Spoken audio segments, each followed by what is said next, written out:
Hello tout le monde, j'espère que vous allez bien. Bienvenue dans ce nouvel épisode de Croissante. Cette semaine, je vous parle en direct de Ibiza, où je suis chez ma grand-mère, non pas en train de faire la fête, mais je suis au calme en famille. J'ai pas pris mon micro avec moi, donc je vous fais cette petite introduction de podcast avec mes écouteurs. J'espère que ça ira et qu'il n'y aura pas trop de bruit chiant.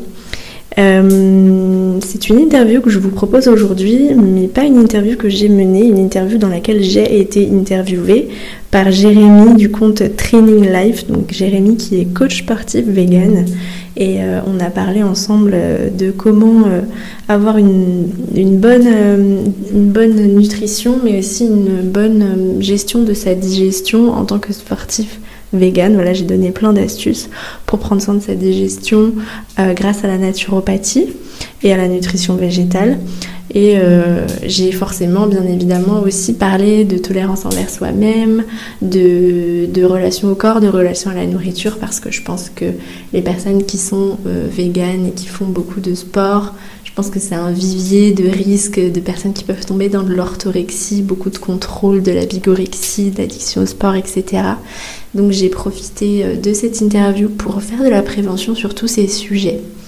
Et si tous ces sujets aussi vous intéressent et que vous voulez aller un petit peu plus loin, mon e-book VG Forever, le guide des alimentations végétales non restrictives pour ne pas risquer carence ni restriction, est toujours disponible et je vous ai mis un petit prix d'été, voilà, à 17,50 € pour que vous puissiez lire tranquillement cet e-book à la plage cet été ou pendant vos vacances. Voilà, donc je vous mets le lien pour acheter mon e-book dans la description de l'épisode et je vous laisse écouter notre interview avec Jérémy.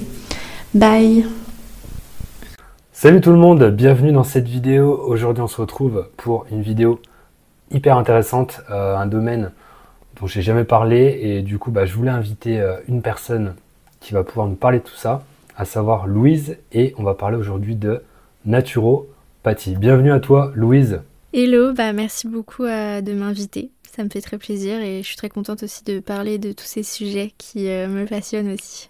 Ouais, j'ai vu ça. Alors on se connaît vraiment pas du tout. Pour être honnête avec Louise, c'est une amie, on va dire, je pense à Marco. Je pense qu'on peut dépasser le cadre du travail avec Marco Poichiche. Et du coup, je suis tombé sur son profil en lien avec Marco, qui travaille avec moi maintenant sur Vegafit, et toi qui travailles, si je comprends bien, avec Marco sur Vegaia. Ouais, c'est ça. Donc la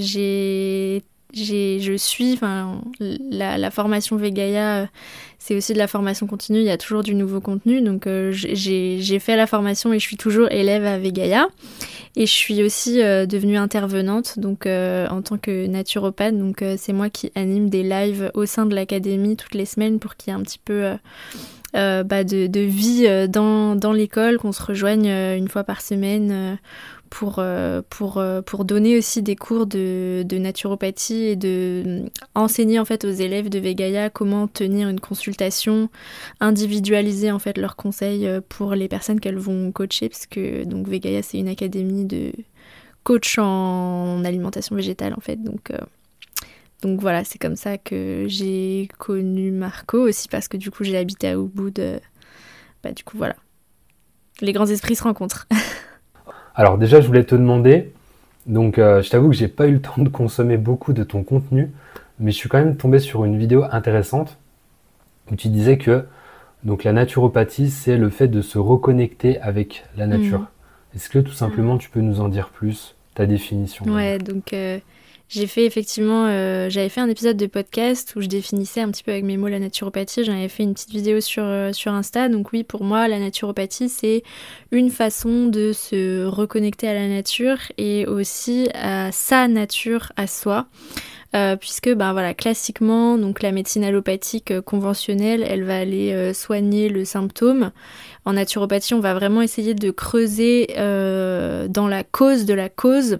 Donc il y a toute une phase de recherche, d'investigation où on va apprendre à se connaître, à comprendre notre fonctionnement pour ensuite aller donner en fait une réponse à notre organisme qui est unique, une réponse qui va faire que le mal va s'arrêter. Donc pas uniquement mettre un pansement sur une plaie, mais aller voir pourquoi il y a eu une blessure à la base. Donc la naturopathie, ça se base vraiment sur la force vitale, et quand on respecte cette force vitale en apprenant à se connaître, en lui donnant une hygiène de vie qui lui correspond, donc qui nous correspond à nous, individus, eh bien les pouvoirs d'auto-guérison du corps se mettent en place sans qu'on ait toujours besoin de recourir à des médicaments chimiques. Donc voilà, en naturopathie aussi, ça s'appelle naturopathie parce qu'on utilise la médecine naturelle, donc toute la pharmacopée des plantes, etc., de la nutrition aussi. Donc voilà, on se reconnecte aussi à la nature par ce biais-là, en apprenant plus sur les plantes qui peuvent nous correspondre, etc. Et puis c'est aussi dans le sens où la naturopathie, c'est une médecine holistique, c'est-à-dire qu'en consultation, on va aussi bien parler de physiologie, de métabolisme, de nutrition, mais aussi on va beaucoup aborder l'aspect émotionnel. Et on invite vraiment les consultants à aller voir, en fait, aller creuser dans leur schéma de pensée, dans leurs émotions, dans leurs traumas, pour se reconnecter aussi à leur nature profonde et à respecter leur nature. Voilà, c'est ça que je voulais dire. Ouais, c'est hyper complet et on en parlera après sur ce lien avec l'émotionnel, parce que c'est vrai que c'est extrêmement lié, et puis je pense que, comme tu dis, faut aller à la source, et c'est ce qui fait vraiment la différence avec cette médecine traditionnelle, on va dire conventionnelle. Donc en tout cas, j'ai hâte vraiment que tu nous en dises plus, parce que comme tu dis, se reconnecter à soi-même, à sa nature, c'est l'essence, et c'est très intéressant en fait cette approche d'aller sur des solutions personnalisées plutôt que d'apporter une solution généraliste qui au final ne fonctionne pas en fonction de la nature de la personne, son passé, son background, son histoire et tout ce qui s'ensuit. Donc pour en revenir donc au lien avec donc j'ai un public qui est je pense majoritairement vegan. Il y a du végétarien aussi, on va dire, qui s'intéresse au végétal. Mm-hmm. Donc tu manges, si j'ai bien compris, quasi exclusivement végétal. Et ma question c'est, est-ce que c'est le végétal qui t'a amené à la naturo, et même on va dire l'hygiène de vie dans son ensemble, ou est-ce que c'est l'inverse, est-ce que c'est l'hygiène de vie qui t'a emmené vers le végétal? Alors ce qui s'est passé, c'est que j'ai été initiée à l'alimentation végétale en même temps que j'ai été initiée à l'alimentation ayurvédique et à l'ayurveda, puisque c'est la copine de mon frère qui a fait une transition végétale et qui en même temps faisait une formation en ayurveda. Et c'est en passant des week-ends chez eux, du coup, qu'elle m'a appris à cuisiner végétal, qu'elle m'a parlé d'ayurveda. Et donc, c'était un peu le doigt dans l'engrenage. Donc, je suis un petit peu tombée là-dedans comme ça. Et puis, moi, du coup, j'ai souffert de troubles du comportement alimentaire, et j'ai vraiment aussi trouvé une réponse à tout ça via du coup cette initiation, puisque du coup, j'ai appris à cuisiner comme ça, j'ai appris à connaître ma constitution via les constitutions ayurvédiques. Et du coup, c'est grâce à ça que je me suis sortie un petit peu plus des troubles alimentaires, parce que je pense qu'il y a une grosse partie aussi d'apprentissage de la nutrition, de la micronutrition aussi, d'apprendre à cuisiner, et aussi tout un aspect d'être fier aussi de ce qu'on mange, de plus seulement voir son assiette comme un cheat meal ou un truc sain, mais aussi un acte politique aussi, écologique, etc., dans les choix qu'on fait 3 fois par jour. Donc voilà, et puis après j'ai vraiment découvert la naturopathie pendant le Covid, où du coup j'ai entamé un processus de reconversion parce que j'étais agent de voyage. Et comme j'avais beaucoup de temps, puisqu'on était au chômage partiel à 90% pendant un an, j'ai profité de mon temps libre pour me former dans quelque chose qui me plaisait. Et du coup, je me suis tournée vers une formation de naturopathie. Et du coup, c'est comme ça que la machine s'est lancée. Et ensuite, du coup, j'ai rencontré Marco, et j'ai décidé de me spécialiser en alimentation végétale via sa formation Vegaya, parce que les cours de nutrition des écoles de naturopathie... c'était moyen quoi. Donc quand j'entendais ma prof en stage dire oui, pour le petit déjeuner vous pouvez proposer de la charcuterie, moi j'étais là, ah bon? Ça va pas le faire. Il va me falloir d'autres bases que ça. Donc voilà. Ouais, incroyable. Et puis bon, de toute façon, on le sait, hein, toutes ces lobbies qu'il y a derrière en fait et qui vont influencer les choix qu'on va donner à l'école et dans les grandes écoles et même le tableau.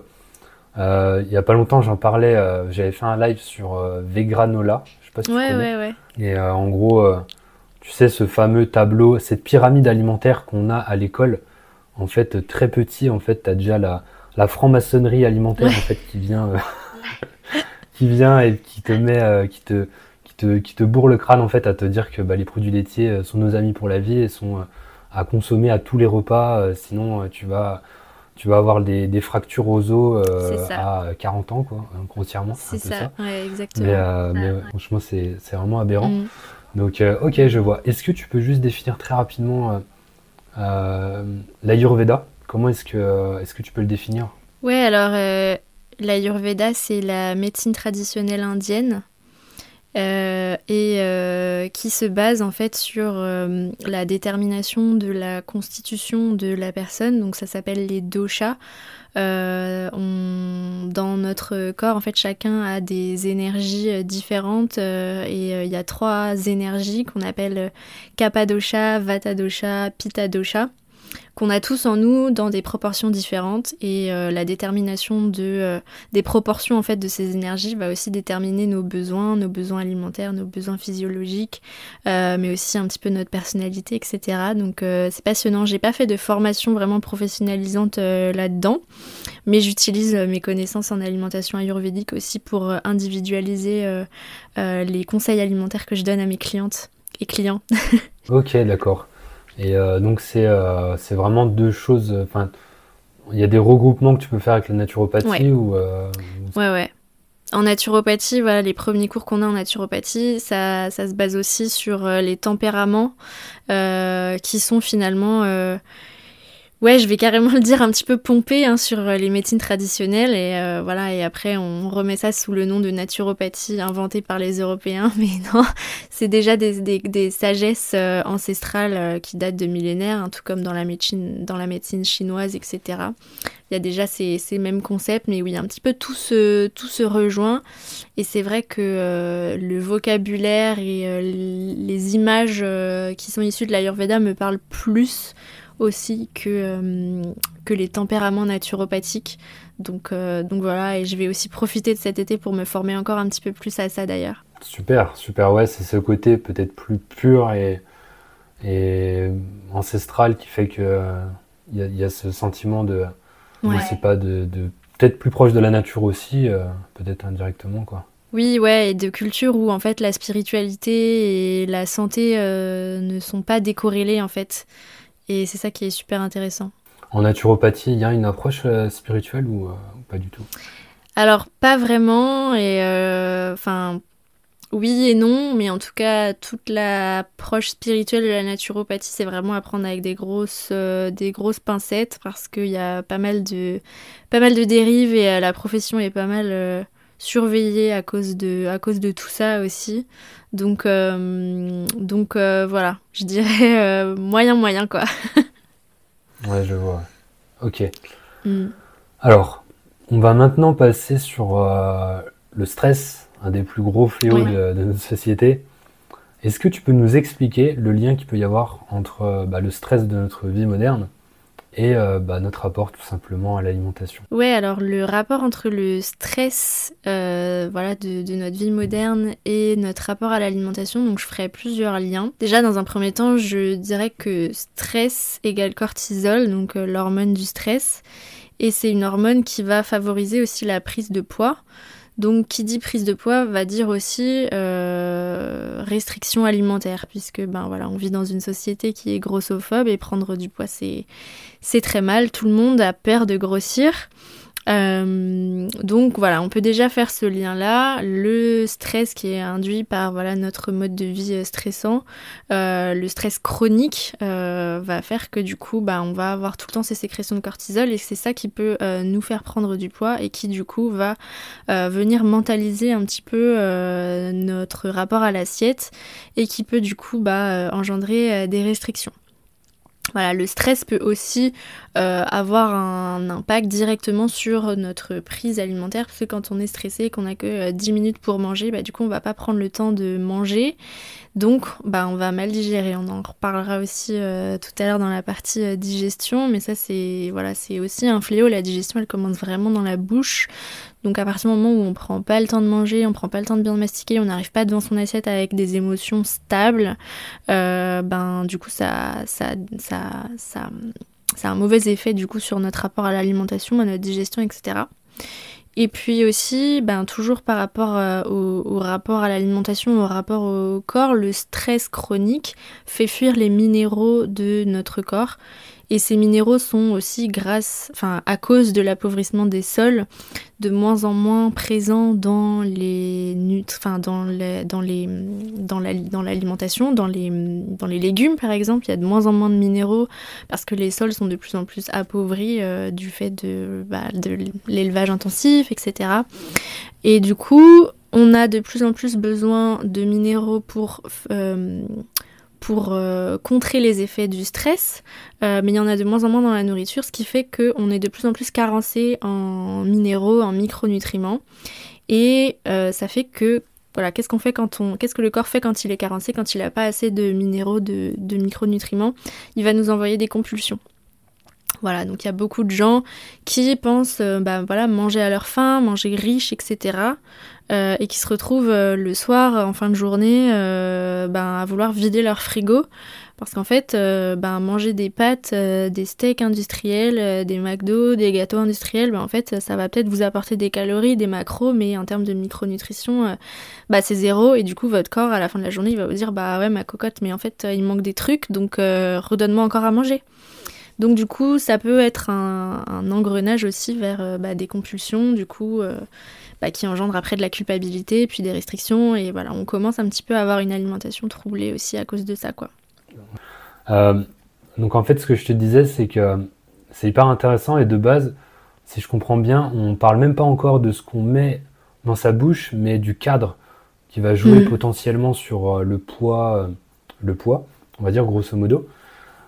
Et ensuite, le fait de prendre conscience qu'il n'y a pas uniquement que cette matière en fait visible d'aliments, mais vraiment cette énergie en fait vitale à l'intérieur et qui va engendrer, comme tu dis, ces compulsions et ces craquages, le fait d'avoir des envies comme ça qui viennent en fin de journée parce qu'on n'est pas à 100% partout, quoi. On est à 100% peut-être sur les macros, mais les micros sont aussi vraiment, est-ce que tu peux nous dire vraiment à quel point les micronutriments sont importants? C'est quelque chose que j'essaie d'aborder un petit peu de temps en temps, mais vraiment ça a l'air compliqué en fait parce que, encore une fois, c'est un peu ce monde de l'invisible. Sur un gâteau, tu vois toujours, sur un aliment, on va dire, tu vois tout de suite, tu te concentres sur protéines, glucides, lipides, les macronutriments, mais ces vitamines, ces minéraux ont l'air tellement infimes qu'on se dit, est-ce que vraiment c'est pertinent de se concentrer dessus, autant pour le poids, le sport et la santé de façon globale, quoi. Oui, c'est extrêmement pertinent. Alors, ça prendrait vraiment des heures d'expliquer tous les intérêts des micronutriments. Mais voilà, les vitamines, les minéraux, les oligo-éléments, c'est super important pour, en fait, toutes les réactions physiologiques. Par exemple, le foie ne peut pas fonctionner correctement sans zinc, sans vitamine B12. Si on a des carences, en fait, le foie, il fonctionne plus de manière optimale. Donc, on digère pas de manière optimale. Voilà, il y a plein de besoins comme ça, physiologiques, qui font qu'on a besoin de ces micronutriments. Et malheureusement, en fait, ces micronutriments, pour les trouver, il faut consommer de l'alimentation vivante, de l'alimentation bio, parce que les tomates qui poussent l'hiver sous des serres en Espagne, malheureusement, elles sont vides de micronutriments et on en a tout autant besoin effectivement que les glucides, les protéines, les lipides. Donc c'est super important du coup d'avoir une alimentation qui soit riche, qui soit brute, qui soit de qualité biologique. On n'est pas forcément obligé de consommer du label bio, mais au moins voilà, une agriculture raisonnée.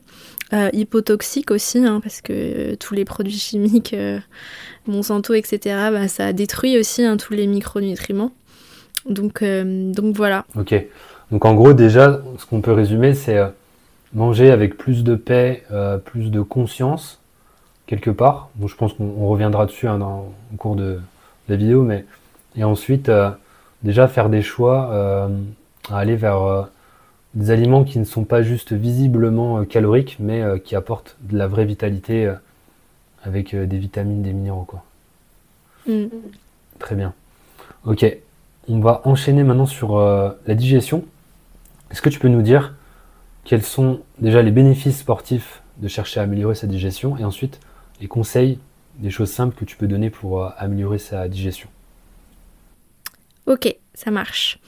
Alors effectivement, la digestion, en fait, c'est un boulot à temps plein qui prend beaucoup d'énergie et quand on a besoin de faire du sport, on a besoin de cette énergie. Donc le fait aussi de faire des entraînements à haute intensité, ça joue sur la digestion, ça accélère le transit aussi notamment par exemple. Donc si vous avez des problèmes digestifs, que ce soit des problèmes de constipation, de diarrhée chronique, de maux de ventre, de remontée acide, de ballonnement, c'est très important de vous faire accompagner en naturopathie, et par aussi une équipe, on a des médecins en fait aussi tout simplement, gastro-entérologues, etc. et naturopathes qui sont calés en digestion. Pour comment améliorer sa digestion, il y a quelques tips basiques, on va dire, que je conseille toujours systématiquement à l'intégralité de mes clients et pas forcément que les sportifs. Ça va être, comme je le disais dans la question présente, de mastiquer lentement. La digestion, elle commence vraiment dans la bouche. Donc si on mange vite et qu'on avale tout rond, en fait, ça arrive dans l'estomac et l'estomac, il se dit, en fait, mon collègue d'avant, il a bâclé son taf, donc je vais pas bien le finir non plus. Donc après, ça arrive dans les intestins difficilement. Et les intestins, c'est pareil, en fait, ils peuvent pas faire le travail de leurs collègues d'avant, en fait. Ils en ont pas les compétences, donc du coup, soit ça stagne, soit ça part en diarrhée, soit ça fait des ballonnements, soit ça fait de la putréfaction, enfin voilà. Donc, important de mastiquer lentement, de bien mastiquer, de bien insaliver le bol alimentaire. Le fait de mastiquer lentement, ça va permettre aussi de sécréter des enzymes digestives qui sont sécrétées dans la bouche. Donc voilà, c'est super important de faire aussi des assiettes qui soient lisibles. Donc je sais qu'en alimentation végétale, on a tendance aussi à toujours rajouter plein de trucs, à mettre peut-être plusieurs légumineuses, des céréales, plein de légumes. Donc voilà, la mode un petit peu des Buddha Bowls, vous voyez, où on va mettre 15 000 trucs dedans. Et c'est pas forcément une bonne idée. L'important pour bien digérer aussi, c'est d'avoir des assiettes lisibles où on va veiller à des bonnes associations alimentaires. Donc il y a une association qui est mauvaise mais que du coup on retrouve pas en alimentation végétale. C'est ça l'avantage de l'alimentation végétale. Il y a une mauvaise association, c'est par exemple des glucides forts, comme des pâtes, de la farine blanche, avec une protéine forte qui va être la viande. Donc ça, c'est la première erreur. En général, quand on associe des pâtes, de la farine blanche avec de la viande rouge, par exemple, c'est beaucoup trop difficile à digérer. Ce qui est mieux de faire, c'est effectivement d'associer des céréales à des protéines faibles, comme des légumineuses, par exemple. Là, ça va être beaucoup plus digeste. Donc ensuite, par rapport... Ouais, dis-moi. Qu'est-ce que tu entends par protéines fortes et protéines faibles? Alors une protéine forte, ça va être de la viande, justement. Et une protéine faible, c'est les mots qu'on utilise en nutrition, mais voilà, ça n'a pas forcément, c'est pas forcément le bon vocabulaire, hein, tu m'as compris, mais du coup, la protéine forte, on va entendre de la viande, et les protéines faibles, mais qui sont pas des protéines faibles, hein, ça va être du coup les protéines végétales. Et en parlant du coup des légumineuses justement, donc souvent les personnes qui se tournent vers une alimentation végétale vont miser à fond sur les légumineuses. Donc les légumineuses, c'est top. On a besoin, voilà, l'OMS conseille vraiment d'en manger beaucoup plus. Mais il y a une façon en fait de les préparer. Et la bonne façon de consommer, de préparer les légumineuses, c'est vraiment de les faire tremper pendant plusieurs heures avant de les cuire correctement. Et ça vaut aussi pour les céréales. Ça, peu de gens le savent, mais tout ce qui est riz, quinoa, il faut en principe les faire tremper aussi. Les faire tremper, en fait, ça va lancer un processus de germination qui va faire que les enzymes, les nutriments vont se développer, même voilà, les acides aminés vont se développer. Donc ça va être plus riche aussi en protéines. Et surtout, ça va enlever les antinutriments. Et ça va ramollir en fait aussi les légumineuses, enlever l'amertume et les rendre aussi beaucoup plus digestes et beaucoup moins agressifs pour le système digestif. Donc je sais qu'il y a plein de personnes qui se mettent à manger des lentilles, des haricots, des pois chiches tous les jours et qui ont une digestion partie sur la lune après. Et du coup, il faut vraiment faire attention à ça. Je vous conseille vraiment au début de consommer tout ce qui est lentilles, etc. une fois tous les 3 jours. Et vraiment d'alterner aussi avec des protéines végétales qui sont beaucoup plus riches en protéines et beaucoup plus digestes, à savoir le tofu, si possible du tofu lacto-fermenté, le moins transformé possible, et miser tout sur le tempeh. Donc voilà, si vous suivez Marco aussi, nous on milite vraiment pour la démocratisation du tempeh, qui est vraiment la meilleure protéine végétale. On est sur du 18-19 grammes de protéines au 100. Tout ça dans un format quasi brut, quasi pas transformé, fermenté en plus, donc c'est vraiment top pour la digestion et le microbiote. Donc voilà, alternez vraiment vos protéines végétales aussi. Ne mangez pas des lentilles 3 fois par jour, s'il vous plaît. Et rajoutez aussi plus de produits issus du soja. Donc voilà. Voilà, il y a aussi ce que je voulais parler pour l'aspect digestion dans le cadre d'une vie sportive. Il y a un complément alimentaire qu'on conseille aussi souvent dans le cadre de troubles digestifs, mais aussi en prévention de troubles digestifs pour les personnes qui font beaucoup de sport. C'est la L-glutamine. Je sais pas si tu en as déjà entendu parler, si tu as déjà consommé.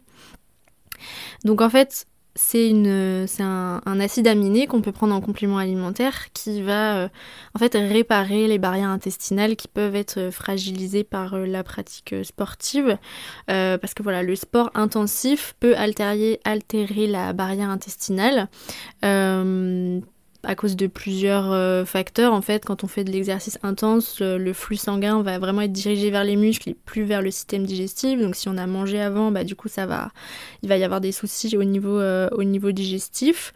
Ça peut aussi, le sport intensif, c'est pas forcément quelque chose qui est naturel et il y a aussi des effets indésirables à la pratique de sport intensif qu'il faut compenser et qu'il faut faire attention. Ça va être le stress oxydatif. Je pense que tu connais bien le problème aussi, d'où l'intérêt de consommer des antioxydants après les pratiques sportives, etc. pour lutter contre tout ça. Mais le stress oxydatif va aussi provoquer en fait des déséquilibres de la production de radicaux libres et la capacité du corps à neutraliser en fait leur effet nocif, et ça va endommager notamment les cellules intestinales et affaiblir en fait la barrière intestinale et toutes les jonctions en fait de la muqueuse intestinale. Donc du coup, on conseille beaucoup cet acide aminé-là, la L-glutamine. Ça va vraiment en fait donner des forces aux cellules intestinales pour se réparer. Je vous conseille toujours quand même, avant de prendre un complément alimentaire, de vérifier avec un professionnel de santé si c'est adapté à votre situation. Mais voilà, je voulais vous en parler parce que c'est quand même un truc assez général. Donc voilà. Super, c'est très intéressant et en plus de ça, on en entend vraiment très peu parler de la glutamine. J'étais tombé dessus, mais je t'avoue, avec des bodybuilders vegan américains, enfin vraiment des gens, des athlètes, on va dire, qui s'intéressent énormément aux compléments. Et souvent, les compléments, c'est des choses, c'est à double tranchant. Donc, je pense qu'on n'aura pas le temps d'en parler aujourd'hui, mais tu sais, il y a toujours ce côté où tu as des gens en fait qui s'y intéressent et qui du coup se disent si j'y arrive pas, c'est parce que j'en ai pas pris, et c'est que du coup il me faut de la carnitine, la glutamine, du collagène. Enfin, tu sais, après, il y en a, ils s'arrêtent plus. Mais pour toi, vraiment, c'est quelque chose de très très pertinent, la glutamine, quoi. Pour la digestion, du moins. En tout cas, en prévention des troubles digestifs et s'il y a des problèmes digestifs associés à une pratique physique intense, quoi.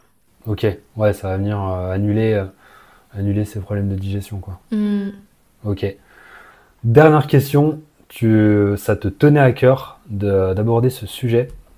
Donc dis-moi déjà si je le résume bien, mais tu m'as demandé, tu voulais vraiment qu'on aborde le sujet on va dire des troubles compensatoires, tout ce qui est en lien avec l'émotionnel et l'alimentation, les dérives.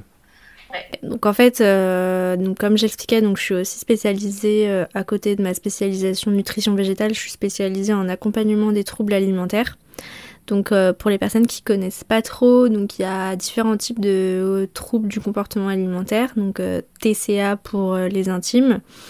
Donc c'est tout ce qui va être anorexie, donc grosse restriction, boulimie, donc la boulimie ça se caractérise par des prises alimentaires excessives suivies d'un comportement compensatoire.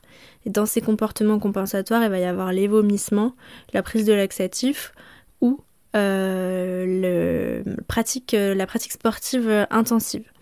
Donc c'est pour ça que j'avais aussi envie de parler de tout ça dans cet espace qu'on a ensemble aujourd'hui parce que je pense que le milieu de l'alimentation végétale et le milieu du fitness constitue un peu un vivier de personnes qui peuvent être complètement là-dedans ou qui peuvent avoir quelques comportements, quelques pensées, quelques restrictions cognitives qui touchent un petit peu à ce type de trouble du comportement alimentaire là. Il y a aussi l'hyperphagie, donc qui est un autre TCA où là on va manger aussi de manière excessive sous forme de compulsion sans forcément avoir de comportement compensateur derrière. Il va y avoir aussi l'orthorexie qui caractérise en fait l'obsession de manger sainement, l'obsession d'un mode de vie sain, où on va vraiment avoir aussi une phobie de tout ce qui va être considéré comme malsain. Donc je pense que c'est important d'éveiller aussi les personnes au fait que ces types de comportements-là sont des psychopathologies et pour avoir un recul aussi sur soi-même, sur ses pensées, sur ses restrictions, sur ses comportements. C'est super important pour la santé mentale, etc. Il y a aussi la bigorexie qui caractérise l'addiction au sport. En tant que comportement compensatoire. Donc voilà, la question que tu voulais me poser à la fin de cet épisode, c'était sur l'importance du mental pour les objectifs sportifs et la pleine santé. Donc moi j'avais un petit peu envie de tourner cette question à l'envers et montrer que le mental finalement peut aussi être un danger. Moi en tout cas, que ce soit ma personnalité ou ma posture en tant qu'accompagnante, en tant que coach, en tant que naturopathe, j'ai vraiment envie moi je suis pas du genre à partager des trucs du genre no pain no gain, la motivation n'existe pas, il n'y a que la discipline. Je trouve que avant de tout miser sur le mental et la motivation, etc., je pense que c'est hyper important de revenir au corps, revenir à sa nature, revenir aussi à son pourquoi on fait les choses. Je pense que beaucoup de personnes, malheureusement, qui se lancent dans l'alimentation végétale et dans le fitness, le font en espérant, de manière assumée ou pas, pour perdre du poids en fait. Donc attention, on a le droit de vouloir perdre du poids, c'est ok, mais je pense que c'est toujours important de déconstruire toutes les injonctions à la minceur, toute la grossophobie, et travailler sur soi déjà pour s'accepter et aussi travailler sur son estime de soi, de pas forcément lier l'estime qu'on a pour soi à sa shape, c'est très important selon moi, décorréler aussi tous ces objectifs, que ce soit santé ou sportif aux chiffres sur la balance en fait, puisque le poids ne va rien indiquer en fait, que ce soit sur votre shape ou votre santé finalement. Donc je pense que c'est beaucoup plus motivant de déjà se re-questionner sur son pourquoi, sur ses objectifs profonds et de se motiver à faire du sport pour améliorer par exemple son métabolisme en développant sa masse musculaire, plutôt que pour voilà, espérer être fit, avoir un summer body, être très mince et ressembler à Sissi Mua. Donc voilà, et attention aussi de toujours vérifier qu'on n'utilise pas le sport comme une compensation. Voilà ce que j'expliquais dans le cadre de comportements de type boulimie. Voilà, vous avez fait des excès, en tout cas que vous considérez comme des excès, et le lendemain vous allez vous buter à la salle.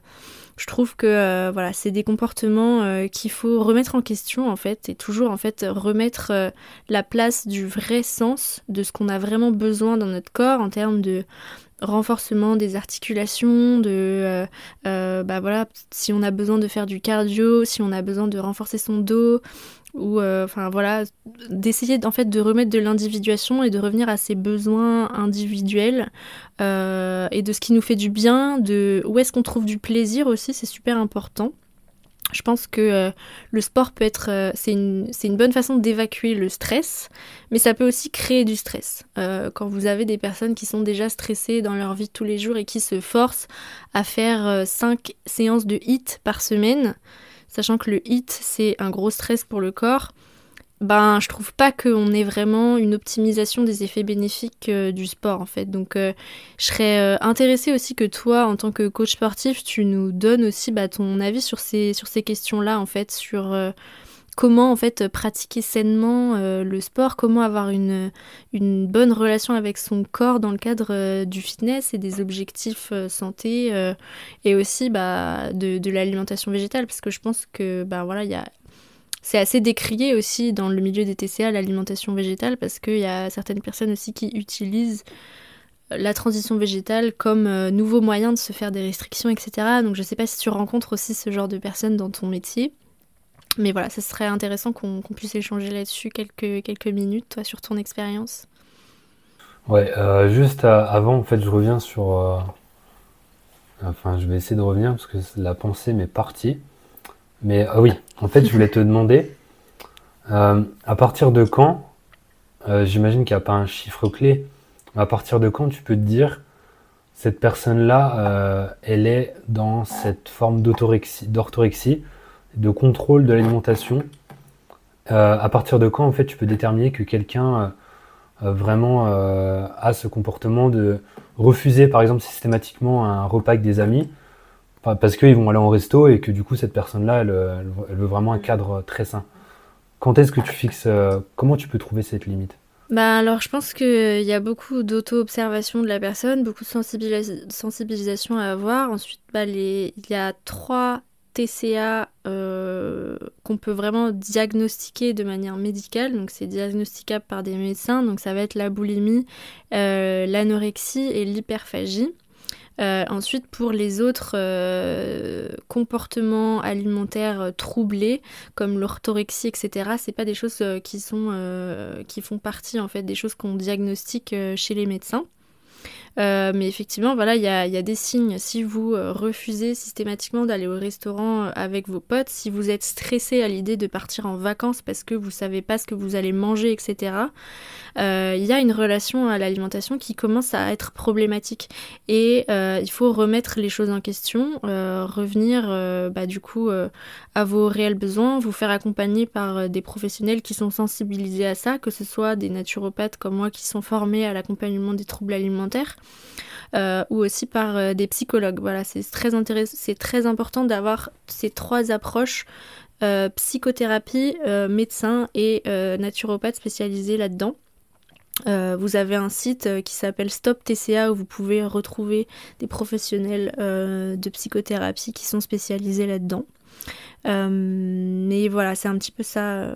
Ouais. Et du coup, après je vais répondre à ta question. Du coup, pour faire le parallèle par exemple avec le sport, ce serait, je te prends le cliché, tu vois, mais du gars qui veut prendre de la masse musculaire, qui va compter toutes ses calories et qui va refuser d'aller au resto parce qu'il n'a pas ses macronutriments, il n'a pas ses protéines. C'est un signe, quoi. Ouais. C'est totalement ça. Donc effectivement, faut pas croire que les TCA touchent que les femmes. Il y a aussi les hommes et on n'a pas parlé de ça et on n'a pas parlé aussi du fait de compter ses calories. Donc voilà, moi en tant que naturopathe spécialisée dans l'accompagnement des TCA, je suis vraiment un peu contre le fait de compter ses calories, etc. Surtout quand on est quelqu'un qui a déjà eu des TCA, qui a déjà des TCA, etc. Effectivement, compter ses calories, ça peut être intéressant quand on n'y connaît rien à la nutrition pour voir un petit peu qu'est-ce que ça représente en termes de macronutriments, etc. Mais ça peut aussi engendrer pas mal de contrôle. Selon les personnalités, ça peut devenir une obsession. Voilà. Donc c'est sûr que quelqu'un qui va passer son temps sur MyFitnessPal, quand on met des objectifs de perte de poids sur MyFitnessPal, on se retrouve vite à avoir des trucs du genre vous devez consommer 1200 calories dans la journée en faisant du sport 5 fois par semaine. Ça devient très compliqué. Ils nous mettent qu'il faut manger des protéines, des taux de protéines qui sont inatteignables et on explose le taux de glucides qu'ils conseillent. Donc tout de suite, là du coup notre vie est fichue parce qu'on peut plus rien faire, on peut plus prendre des desserts, on peut plus aller boire des verres avec ses potes et c'est pas une vie en fait. Et des gens, que ce soit des hommes ou des femmes, tombent dans des restrictions, dans des dépressions. Le fait de se restreindre énormément, ça flingue le métabolisme, ça flingue la digestion. Et c'est mauvais pour vos performances physiques et votre progression si vous avez des objectifs de prise de masse, etc. Donc voilà, je pense que en prise de masse, toi, tu parlais aussi beaucoup de taux de calories aussi à atteindre et pas forcément en restriction. Mais voilà, je trouve qu'il y a un juste équilibre en fait à trouver entre les objectifs purement physiques et la santé et juste aussi de kiffer sa vie en fait. Et moi je partage beaucoup en fait cette idée de tolérance aussi envers soi-même et de savoir remettre à sa juste place votre estime de vous-même. Je pense que votre estime de vous-même, si elle passe que par votre corps, votre apparence physique, vous risquez d'avoir des soucis de santé mentale en fait. C'est vraiment intéressant hein, tout ce que tu dis, Louise. C'est super intéressant et il y aurait vraiment matière à creuser. Pour répondre à ta question, si tu veux, moi je vais déjà, grosso modo, tu vois, l'application qu'on a créée avec Marco, on va aller vraiment vers l'efficience, on va aller vraiment vers le plus efficace, on va dire, et essayer de trouver ce juste milieu entre faire du sport pas assez et ne pas avoir de résultats, en faire trop et en faire trop entre guillemets, mais on va dire en faire beaucoup et s'enlacer et se mettre une pression. Donc autant au niveau du sport qu'au niveau de la nutrition. La nutrition, si tu veux, nous on est sur un modèle de jeûne intermittent. Alors on en parlera éventuellement si tu veux, si on a le temps, mais on va dire que voilà, on va aller vraiment vers les choses les plus simples qui peuvent avoir le plus de résultats. Donc du coup, on est sur 3 séances par semaine. On essaie vraiment d'avoir un volume qui est pas trop élevé. Et encore une fois, de faire prendre conscience aux gens que c'est hyper important de pas se mettre cette pression énorme et puis que les choses doivent se faire en douceur. Et si elles se font pas, c'est peut-être tout simplement pas encore le bon moment, où il y a peut-être pas cette prise de conscience de paix avec soi-même qui est nécessaire pour que les choses s'alignent sur le plan des objectifs. Donc, nous, si tu veux, je vais pas te le cacher, en fait, on a une approche calorique, mais on essaie vraiment de dire aux gens, ce qu'on propose, c'est des exemples, d'accord? Et c'est pour ça que du coup, par exemple, dans les recettes, tu vois, je vais essayer d'apporter des choses plus généralistes, du genre une demi-courgette, un demi-poivron, tu vois, mais pas être sur 100 grammes, enfin, toutes ces choses-là, ça n'a pas de sens. Et on en revient un petit peu à ce que tu disais tout à l'heure sur le fait que tu prends un demi-poivron bio, il sera peut-être équivalent en termes d'apport que 3-4 conventionnels, sans les effets néfastes des pesticides, tu vois. Donc c'est très compliqué. C'est très compliqué. Nous, si tu veux, on propose ça, mais après on est vraiment dans la prévention à dire aux gens, c'est un cadre, d'accord, mais juste ne vous prenez pas la tête si vous approchez pas ce qu'il y a écrit, c'est pas grave, tu vois. C'est pas grave. C'est très compliqué en fait dans le domaine du sport de se détacher de ça, en fait, de faire prendre conscience aux gens que bah, c'est pas obligatoire pour perdre du poids si l'objectif est là ou de prendre de la masse musculaire, c'est très compliqué. Donc du coup, je pense que c'est un juste milieu à trouver entre vos besoins réels et en même temps cette forme de lâcher prise à avoir parce que faut aussi kiffer sa vie comme tu dis et puis ne pas se mettre une pression énorme parce que ce soir on a mangé une pizza au lieu d'une salade. Mais voilà, tu vois, cette alimentation moderne pour faire une transition, tu vois, elle est très compliquée parce qu'on a autant enfin, je veux dire, il y a tellement d'aliments transformés que du coup, on peut vite tomber dans ce piège et du coup, l'orthorexie a l'air assez compliqué en fait à définir et d'ailleurs, je voulais t'en parler rapidement, mais c'est un concept, c'est un truc que je dis assez souvent, mais en fait, c'est de passer au végétal le plus vite possible parce que plus les années passent et plus il y a d'aliments transformés. Donc en fait, plus vous allez passer rapidement au végétal, moins vous serez tenté par ces aliments transformés, ce qui n'est pas néfaste en soi. Hein. Moi, je consomme des frites, des chips, ça m'arrive.